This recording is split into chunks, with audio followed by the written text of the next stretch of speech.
Assalamualaikum warahmatullahi wabarakatuh. Perkenalkan nama saya. Assalamualaikum warahmatullahi wabarakatuh. Perkenalkan nama saya Ubed Khairul Cahya, program informatika kelas R67. Jadi di sini saya akan mendemonstrasikan atau akan memperagakan aplikasi yang saya buat sendiri, yaitu aplikasi tentang pembayaran kontrakan. Nah, kenapa saya membuat seperti ini? Karena saya melihat banyak sekali orang-orang, terutama yang di Jakarta ini, yang mempunyai kontrakan dengan berbagai macam tipe dan harga. Namun ketika dalam pembayaran mengalami sedikit kendala atau kesulitan dalam menginput atau mendata pembayarannya, seperti itu. Jadi di sini saya membuat aplikasi ya bertujuan ya untuk melancarkan atau mempermudah para admin atau pemilik kontrakan dalam mengelola kontrakannya. Di sini ada tampil menu utama. Jadi di sini ada beberapa file, yaitu yang pertama ya judul menu utama, kemudian ada data adminnya, data kontrakan, data penghuni, kemudian pembayaran. Di sini terjadi transaksi, kemudian di sini ada tentang, kemudian bantuan, kemudian logout, keluar. Nah, sebelumnya ini sudah saya login terlebih dahulu, kemudian saya akan memulai lagi dari awal bagaimana program pertama kali berjalan. Saya keluar terlebih dahulu. Nah, saya akan run aplikasi. Kita tunggu apakah berhasil connect. Alhamdulillah connect ke database. Dan di sini saya akan memasukkan username dan password yang sudah masuk ke dalam database. Ya, di sini saya password username Khairul, kemudian passwordnya saya memakai ini benar. Nah, ketika nanti ada password yang salah, akan ada peringatan salah password yang dimasukkan salah. Seperti ini salah, misalnya username atau password Anda salah. Kalau ini benar. Nah, kemudian saya pakai ke event enter. Jadi ketika di enter langsung bisa ke program selanjutnya. Jangan sama dengan mouse klik ya, seperti ini. Kalau diklik bisa langsung masuk, di enter juga bisa langsung masuk. Di sini saya enter saja, saya enter. Nah, berhasil login. Oke, di sini langsung masuk ke menu utama. Nah, dalam menu utama ini sebagaimana yang sudah saya deskripsikan tadi, ada beberapa form, data admin, data kontrakan, data penghuni, dan pembayaran atau di sini transaksi. Nah, di sini ada tulisan selamat bekerja Khairul. Nah, tetap semangat ya. Nah, di sini Khairul ini saya memanggil user ID dari username yang di login tadi. Nah, nanti kalau selama login tadi username-nya bukan Khairul, mungkin Sahrudin atau siapa. Nah, nanti yang muncul di sini adalah Sahrudin, seperti itu. Karena saya memanggil dari sini. Kemudian saya langsung akan masuk ke tentang atau bantuan. Nah, bantuan dulu ya. Dari bantuan ini muncul form yang nama aplikasi pembayaran kontrakan ini dibuat untuk mempermudah. Di sini ada deskripsinya. Nah, dalam kontrakan ini ada beberapa sistem. Yang pertama, di sini ada penjelasan tentang tipe kontrakan. Nah, yang saya membuat tipe A1, A2, dan A3. Nah, A1 di sini ada deskripsinya dan harga yang sudah tercantum. Nah, di sini. Kemudian ada dendanya. Denda apa? Denda ketika penghuni kontrakan telat dalam melakukan pembayaran. Di sini jatuh temponya tanggal 10 setiap awal bulan. Ya, setiap bulan tanggal 10. Nah, kalau seumpama telat 1 sampai 10 hari, dendanya segini, 100.000, dan selanjutnya. Kalau lebih dari 30 hari akan dikenakan denda 350.000 dan akan mendapatkan peringatan dari pemiliknya, seperti itu. Nah, kemudian di sini allow dan keluar. Jadi di sini ada file tentang, saya klik. Nah, tentang di sini mempresentasikan tentang saya, berisi tentang saya sendiri. Dibuat oleh saya sendiri, npm, dan di sini adalah ada foto saya ya bersama istri saya. Nah, saya akan memasukin langsung saja ke data admin. Nah, saya klik data adminnya. Di sini muncul ID admin, nama, jenis kelamin, nomor telepon, password, dan sebagainya. Di sini sudah ada ID adminnya Khairul dan admin. Jika saya ketik, mungkin saya mengetik dengan namanya mungkin Udin. Nah, Udin, kemudian maaf salah, ID adminnya ADM003, kemudian namanya Udin, kemudian selaminya laki-laki, nomor teleponnya 123456778. Kemudian passwordnya saya pakai password Udin, dan saya simpan. Nah, ketika saya simpan data, karena sudah terkonek ke database, data berhasil disimpan. Nah, ini nanti bisa dipakai ketika akan login, pakai username Udin, kemudian password yang sudah ditulis tadi. Nah, kemudian kita keluar. Nah, ketika keluar, masuk lagi ke menu utama. Nah, ke menu utama di sini kita akan masuk ke data kontrakan. Data kontrakan ini mengenai kontrakannya itu apa saja, jenisnya apa saja. Kita klik. Nah, kita diklik di sini ada ID kontrakan. Nah, kontrakan mungkin saya akan mengetik K004. Kemudian nomor kontrakan. Ini nomor kontrakan keberapa yang dipunyai oleh pemilik kontrakan tersebut. Nah, kalau ini saya kasih 004 lagi. Bersama kemudian alamatnya di mana. Nah, kenapa saya menulis alamat? Karena ada banyak seseorang yang mempunyai kontrakan yang tempatnya itu berbeda-beda. Mungkin di sini saya akan memakai Jalan Mutiara, Jakarta lah, seperti itu. Nah, setelah itu tipenya apa? Nah, tipe di sini A1, A2, A3. Seperti tadi dijelaskan, kalau saya akan memilih A3. Kalau A3 berarti ada harganya Rp1.250.000. Kemudian saya klik simpan. Simpan bisa. Selamat, data kontrakan berhasil disimpan. Mau diubah atau dihapus? Nah, bisa di situ. Di sini kita klik filenya, kemudian dihapus, bisa. Atau mau diubah, tinggal ketik lagi, kemudian diubah, bisa. Atau batal nanti hapus semua, kemudian klik keluar. Kita keluar saja karena data sudah ke input. Kembali lagi ke menu utama, kemudian data penghuni. Nah, di data penghuni ini ada beberapa item yang harus diisi. ID penghuni di sini saya memakai awalan huruf P karena P. Kemudian saya pakai angka 4, 004, 4, kemudian namanya siapa? Mungkin namanya tadi Sahrudin. Nah, Sahrudin Ivanov. Nah, laki-laki, agamanya Islam.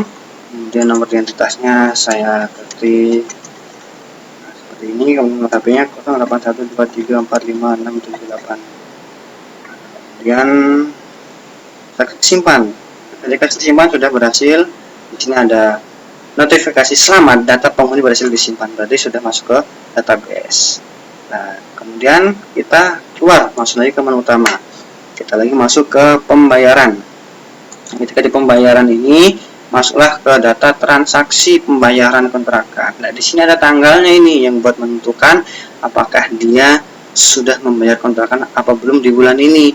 Ini tanggal 22, berarti tanggal 22 ini lebih dari 12 hari setelah tanggal 10, berarti dia mendapatkan denda Rp200.000. Transaksinya, adminnya di sini ada, dan nama adminnya ada Hairul. ID transaksinya ke 25. Kemudian ID penghuni kita cari di sini, ada pop-up-nya. Siapa tadi? Sahrudin Ivanov. Nah, Sahrudin Ivanov ada. Kemudian ID kontrakan. ID kontrakan siapa? ID kontrakannya di sini tadi pakai Jalan Mutiara Jakarta. Coba pakai alamat yang Jalan Mutiara Jakarta dengan tipe 0A03. Nah, dia mendapatkan denda Rp200.000 karena melebihi dari tanggal 12 hari. Nah, setelah tanggal jatuh tempo yaitu tanggal 10, berarti dia mendapat denda Rp200.000. Kemudian klik enter. Setelah klik enter, klik tambah. Sini. Nah, setelah klik tambah sudah, maka kita akan menyimpannya, yaitu dengan cara klik simpan. Setelah simpan, tulisan data berhasil disimpan. Nah, setelah itu akan muncul iReport-nya atau notanya. Nah, notanya akan muncul. Kita tunggu, bisa agak lama. Seperti itu. Nah, kita tunggu karena memang untuk menampilkan iReport-nya dia butuh membutuhkan waktu ya beberapa saat ya, karena untuk mengambil data-datanya yang diambil tersebut.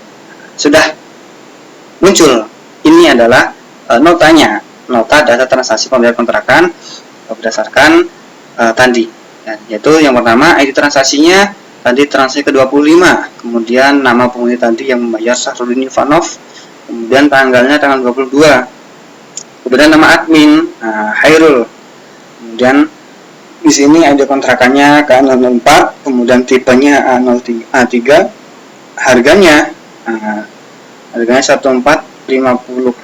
Nah, dendanya 200.000. Jadi totalnya semua 1.650.000 rupiah.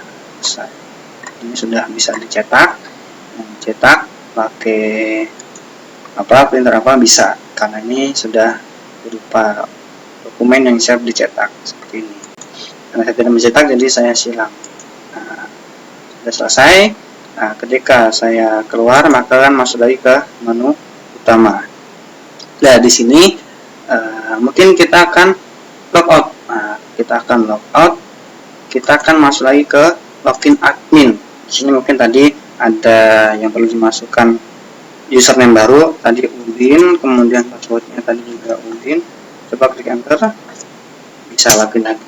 Nah, jadi database dan aplikasi bisa bisa sinkron dan bisa berkomunikasi dengan lancar seperti itu. Dan saya klik keluar. Nah, ketika klik keluar, maka aplikasi sudah selesai, kan ada tulisan successful. Nah, seperti itu. Jadi di sini bisa ada beberapa source yang saya pakai, ada beberapa form yang saya pakai. Jadi form admin di sini ada beberapa file yang saya pakai juga. Maaf agak menunggu lama.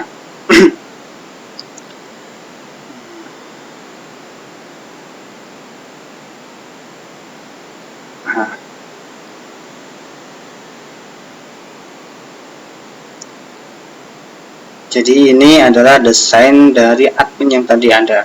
Nah, di sini saya pakai beberapa button yang bisa dipakai simpan, ubah, batal, hapus, keluar. Seperti itu. Dan atau cari akan mencari data yang sudah ada di tabel tersebut. Seperti itu. Nah, jadi di sini ada beberapa yang dipakai eventnya, action, performa, simpan. Di sini ada beberapa simpannya bagaimana. Di situ ada ini, ada codingannya di disimpan seperti ini. Atau yang lainnya di situ. Kemudian dalam nota iReport-nya, dalam nota iReport-nya di sini saya memakai beberapa variabel di situ. Nah, di sini simple karena hanya memakai beberapa satu bulanan saja dan satu total. Jadi di sini total bayarnya langsung ke saya taruh di summary, jadi langsung ke total semuanya. Di sini ada isi harga, isi denda, lain nanti harganya tambah denda nanti masuknya ke subtotalnya seperti itu. Seperti isi harga ini berarti dari database nota, isi, kemudian harganya, kemudian nota, isi, dan dendanya seperti itu. Coba di report inspektornya. Juga ada beberapa parameter yang tadi yang tidak ada di default, jadi saya buat sendiri. Kemudian di filenya juga ada banyak, kemudian variabelnya saya tambah lagi, totalnya seperti itu. Nah, dari sini selesai membuat iReport-nya. Jadi kemudian karena memakai iReport, jadi ada beberapa plugin yang harus saya install, terutama ya iReport versi 5.6.0, dan kemudian ada beberapa bahan-bahan atau berkas-berkas yang bisa dimasukkan, yang harus dimasukkan ke libraries ya. Jadi di command units, kemudian collection, kemudian digester, Java Flow, login, dan Groovy, dan Jasper Reports seperti itu. Kalau tidak ada seperti ini, maka walaupun diketik, walaupun kita ngetik import, walaupun kita mengetik total sebagus apapun, ya maka tidak akan bisa. Dan juga harus juga diketik import di atas seperti ini. supaya bisa terkoneksi dengan iReport-nya seperti itu. Kemudian di sini saya menggunakan beberapa gambar yang saya jadikan untuk judul header dalam foto-foto setiap form seperti itu. Kemudian user ID. Nah, user ID di sini saya pakai untuk memanggil.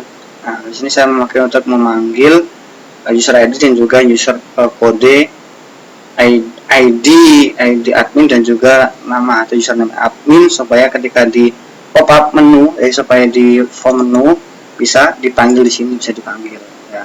Nah, di sini saya taruh codingannya di setelah init komponen. Nah, di sini ada user saat kerja, user ID ya. Di sini mengambil user ID atau username yang login. Nah, di situ. Jadi seperti itu beberapa atau aplikasi yang bisa saya buat. Nah, terima kasih atas perhatiannya. Sekian dari saya. Mohon maaf apabila dalam saya pembuatan dan proses pembuatan dan pendeskripsian mungkin kurang jelas ya. Saya meminta maaf yang sebesar-besarnya. Sekian dari saya atas bimbingan dari dosen saya dan juga rekan-rekan saya, sehingga pembuatan aplikasi ini bisa selesai, bisa jadi ya. Saya mengucapkan banyak terima kasih kepada semuanya. Sekian dari saya. Terima kasih. Wassalamualaikum warahmatullahi wabarakatuh.